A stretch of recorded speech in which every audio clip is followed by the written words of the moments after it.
Hi. Hello. We've already met. But so you're from the Sindhi community, so I was telling you about Dada Vaswani. So the last time he was here, I sang at his evening. And I saw you. Yeah, and after I was finished, I went over to see him, and I bowed, and I was sitting there, and I got up to go, and he said, no, wait. And he told them to bring some books for me. But the books were already in the back of the auditorium, so they have to go walk all the way back and walk all the way back. It took about 15 minutes, and I'm just sitting there, and other people are waiting to see him, and he wouldn't let anybody. And then somebody said, Dada, you haven't said anything to Krishna Das. And he says, remember Thoreau, Henry David Thoreau? He was a great yogi. Or was it Emerson? I think he said Ralph Waldo Emerson was a great yogi. And he took a boat to England to meet this other guy there. And the boat took months and everything, and he finally got to this place where this other philosopher yogi was, and they just looked at each other for a few minutes and didn't speak. And then Emerson turned around and went back to America. And he said, speaking is not necessary. Krishnadas and I have said everything there is to say. It was the sweetest thing. It was so nice. Beautiful. I mean, That's great. He's something. He really is extraordinary. He's incredible. Really. And you know, at his age, people are asking him in those meetings at that auditorium, I think it's called Town Hall, they're asking him such personal questions, and just on the fly, he's answering these, and he's old. One of the first times I heard him speak in New Jersey, I think I sang, or was going to sing that day. Some woman from the South said, Dada, you know, in our community, everybody calls an exterminator to get rid of the pests. And if we don't do that, not only do all the pests come to our place, but then they go back and reinfect the other houses, so that people get very mad at us. What should we do? Because of the whole ahimsa. Yeah, because of it not harming ahimsa. So he was quiet for a minute, and then he said, okay, I'll take the karma on that. And I went, whoa. That was really, it was quite a moment, you know. I thought, oh my goodness, nobody would say that. He doesn't fool around with words, so that was powerful. Yeah. Okay, I'll take the karma of that. And I just went, whoa. It was really, he hardly lets people see that part of him, you know, but he's big time. Yeah. He's so sweet and he's so gentle and soft-spoken. He's big time. Yeah. Anyway, so very impressive. Yeah. Here's to Dada. Here's to Dada. Here's to Dada for sure. He's wonderful. So, as I told you, I'm a Hindu philosophy teacher. I really feel bad for you. No, it's the best thing, as you know. Sorry. As you know. And I also teach other kids, other people's children, as well as my own. I teach teenagers and young adults. And I have two-part question. Okay. One about you and one about teaching. Sure. So the first question is, given your great success, how do you... What's my great success at what? Well, I wake up with you every morning, and my kids... moaning and groaning. That's not so hard to be successful. I'll tell you what, when I taught my students the Hanuman Chalisa, I played every single version there was as they would walk in, right? I taught it to them over 2 years, right? Between Lord Hanuman and the breathing and the pranayam and all of that. And every time they'd come into my class, I'd play a different version of the Hanuman Chalisa, and the kids would like walk in, like whatever, sit down, and okay. And then finally one day I played yours. They walked in, they're like, wait, what is this? What is this? This is the Hanuman Chalisa. And then I ended up buying CDs for every parent. I said, put it in your car in the morning. Too much. And the amount of people who told me they learned it, their kids learned it, grandparents learned it. Too much. Just from... So it is great success, just from your CD. That's all. He's Hanuman, so what do you expect? So great things happen when you have such incredible bhakti and devotion, but your talent. So given your great success, how do you stay humble and grounded?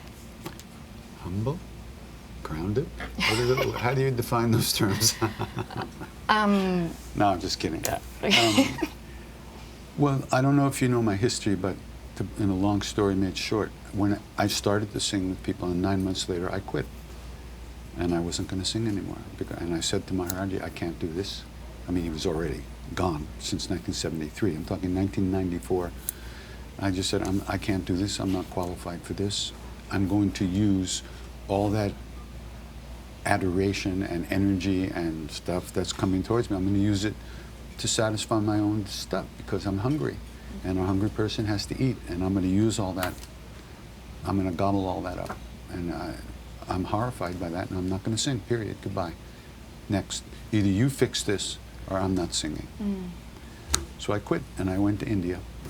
And this is 1995, spring 1995. In fact, I arrived on the spring solstice and I left on the summer solstice, as it turned out. And I just, every day I said to him, you know, you have to fix this. This is your problem. I'm singing to people in your name, and I can't do it. If you want me to do this, you fix this. Otherwise, no way am I going to sing. And I wake up every day, and I look at myself, and I say, you haven't done anything. What's going on? Every day, through the heat, Lucknow, in March and April, it's like 120 degrees, horror. And then we finally made it up to the hills at the end of April and May. Anyway, so I was in terrible despair because I knew that chanting was the only thing that I could do to save my ass. That's the only thing that was going to work for me. I knew that, and I was being prevented from doing it by my own stuff. There's no way to get out of that. I was helpless. He had to change something. He had to fix it. And he did. On June 15th, on the Bandara, for the opening of the Hanuman temple in Kensi, he changed my whole life in one day, everything. He just did it. And he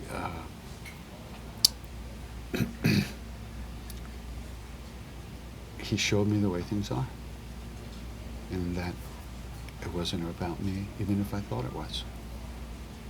And it freed me to come back and really sing. Without that, I couldn't have done it. I mean, it's a long story. I'll give you one of my book, because it's all in there in detail, which I've mostly forgotten anyway. But it's all His grace, all of it, every little bit of it, every single bit. About staying grounded and humble and not letting your ego take over. Yeah, I mean, I saw that it's not about me. And I saw that even when I thought it was about me, right, it isn't. That's what freed me. In other words, I actually looked up in the sky at one point, and I saw this kind of like whirling, thickening in the atmosphere. And I laughed out loud. I said, that's Krishna Das-ness. And what it was a whirling ball of thoughts. And I saw that when I thought I was Krishna Das, I acted like Krishna Das. And I acted like me. Right. And I thought I was me. But that didn't have any effect on reality at all. Even when I thought I was me, even when I was stupid and thought I was me, it was just temporary insanity. And it didn't affect this. This was all His grace. This was all just as it should be all the time. And it didn't depend on me knowing that. So I could be stupid and it still wouldn't matter. I could still think it was about me. And it didn't change this. It wasn't about me. So I was free to come back and really sing. And that changed everything. It really was, you know, he parted the curtains, and I saw there's nothing but presence everywhere, all the time. Total presence, total being. And even when we think we are who we think we are, it doesn't affect that. That's always here. We just have to remember to look and train ourselves how to look. And it was all His grace. All His grace, every bit of it, you know, so I'm just like some kind of cheap radio that He turns on and off when He wants to. And what do I know about anything? I don't, but He transmits through the radio.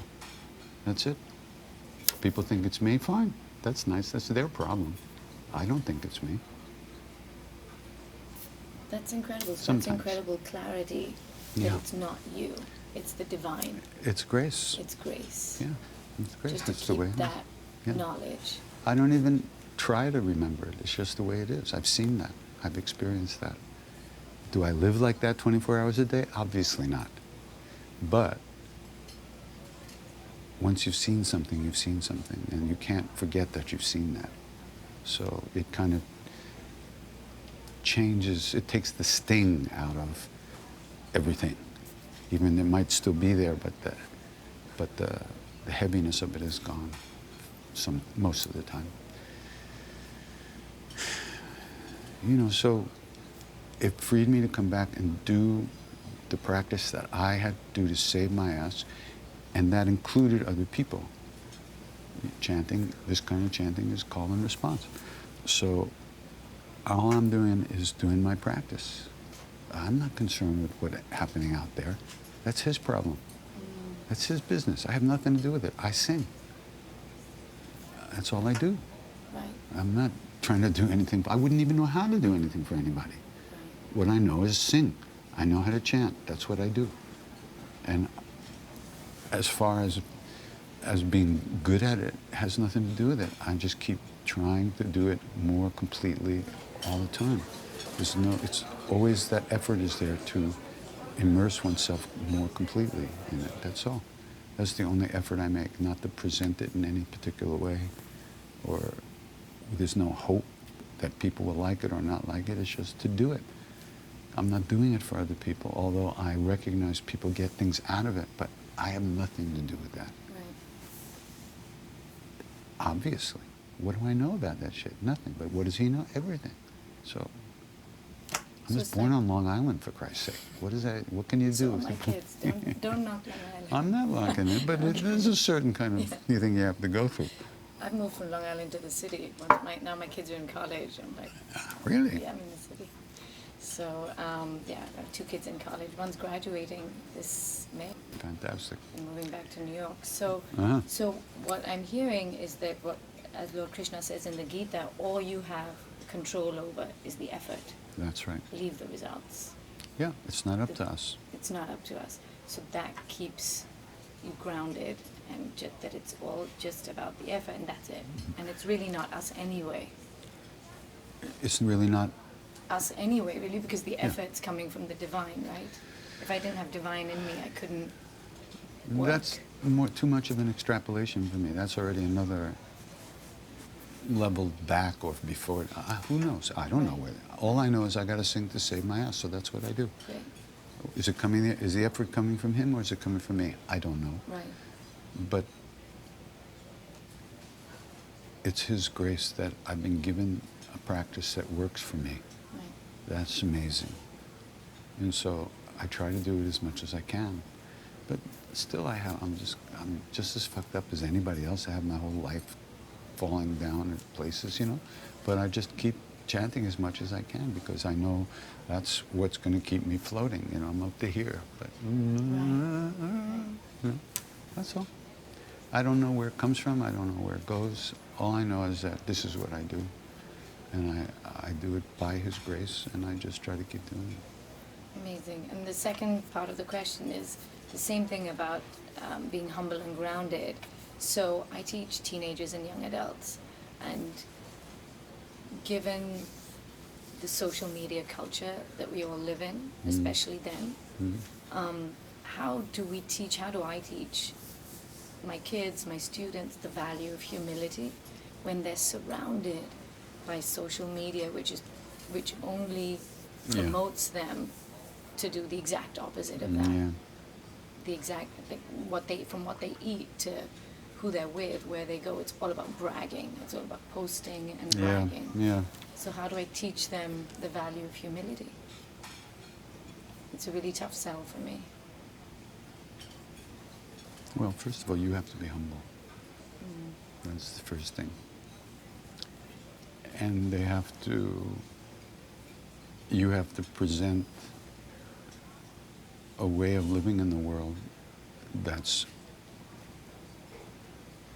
is wholesome for them so that they know it exists.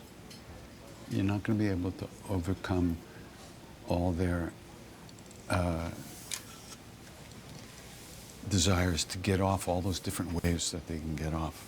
They're going to have to go through that because those hormones are firing and you really get no vote. You think they have a vote. They don't have a vote. But what they also don't know that there's any other way to live. So you have to present this stuff as a way to live in the world to get what you really want after you're finished getting the things you thought you wanted and they don't work. Mm-hmm. So before you go into despair and kill yourself, there's also another level of living that's available to you. You just have to give them the information and hopefully it takes, because you can't live another person's life for them. But if you have to be living it, the more you're living it, the more you transmit it to them. You know, when I was in high school, I was going down. I was already doing drugs, and I was finished learning anything. I was, you know, but I then, in my senior year, I had an English teacher who had come back to teaching after raising a family, and she was full of joy of life and excitement and real, you know, and it totally changed my life. You know, I caught that from her, and it really, it bumped me back into a much better way of living. If I hadn't met her, it would have been a whole different ballgame. She came once to Kirtan in New York, and I made her stand up, and everybody applauded her. It was great. She's in the late 80s now, I think. But she's just a wonderful person. You're saying the teacher has to try and connect and live a wholesome life and set that example for the students. It's a transmission. It's not it's not learning. Right. You don't learn life. It's transmitted to you. Already what's being transmitted to them is so negative and so egoistic and so right. second chakra, third chakra kind of stuff. The people who have something else, all they have to do is be there with them and hope and give them an opportunity to see that there's another way of living. You can't judge people. You can't judge them. They're not doing anything wrong. They're just following the way, just as I did as a teenager and older. You know, I just followed my nose and did whatever I wanted to do. But I got exposed to this somehow, and that gave me a context for all those other things. So the more you have it, the more you can give it to them. It's a disease. You infect them with it when you have it. Mm-hmm. Devotion is the disease, and we get it from those who have it. And then, you know, hopefully it's terminal. Thank you very much. Cool, thank This was you. excellent. Thank you. Nice Namaste. to see you. Thank Namaste. you. Okay. This was a treat. Thank you very much. My pleasure. Thank you. My pleasure. Take your cup. Yeah, I will. Thank Okay. you. Thank you. It was excellent. Yeah, Thank take you. care.